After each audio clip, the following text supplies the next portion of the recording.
Okay, so this is kind of a little bit of a sad day. Yeah, you can see immediately. So there were a couple of nights of frost. I didn't bring them inside. I'm a bonehead. So instead of keeping them for a little bit longer, we have to cut whatever fruit that we have on there. A little bit. And then what we were going to do is overwinter them. And it's a little bit of a process, but if done correctly, come springtime when we put them outside, they will regrow. So, and I will show you that after I'm done cutting all the peppers off. Okay.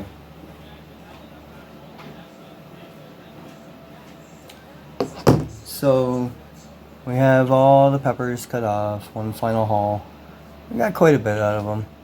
If it wasn't for my bonehead mistake, though, could have got another really good flush, but whatever. So, now on to what they call overwintering. Now, it's a fairly easy process. What you're doing is basically, if anybody's ever done roses, a few other type of plants, they're the same.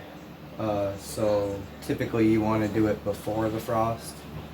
I missed the target, but I'm sure it's still okay because a lot of the plant looks unaffected. Like that's still very, very, very healthy. That's very healthy. This is very healthy. So I think I might have been okay with it. Anyways, so what you want to do is you want to take all of your main branches here and you want to cut them down.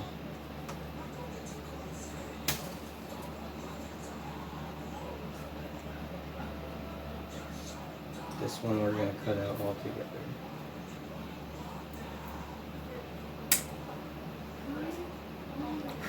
And, you know, I was actually thinking just for experimental purposes, I think I'm actually going to try to just root this one today and see what happens. I'll cut it down a little bit more. I'll probably cut it down to here.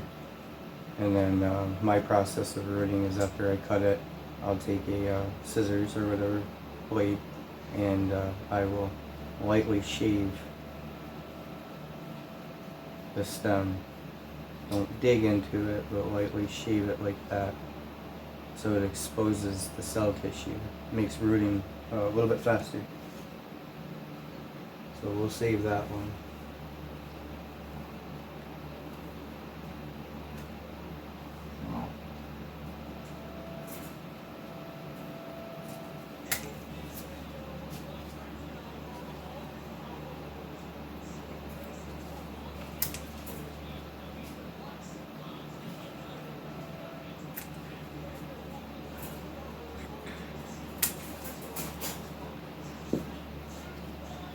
And so yeah, you keep cutting like that.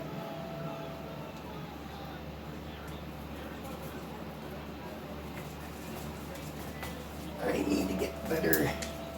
I need to actually get actual pruning shears. I'll get you some for Christmas. Okay, so when it's all said and done, this is what you should have.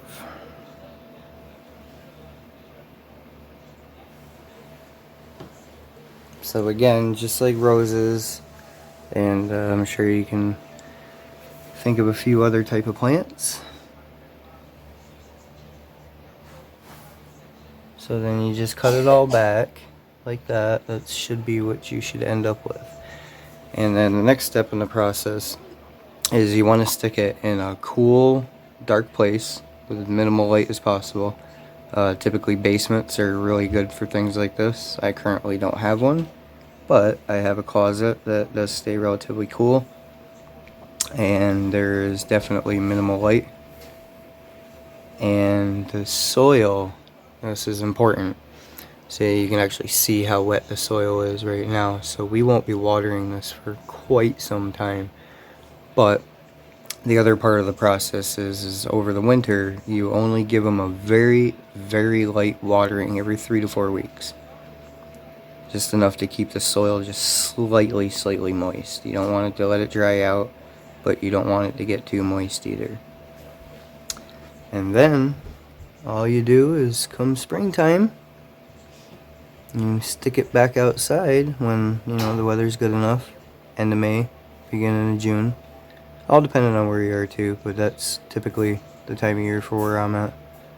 And then you start watering as normal, and you will start to see new growth.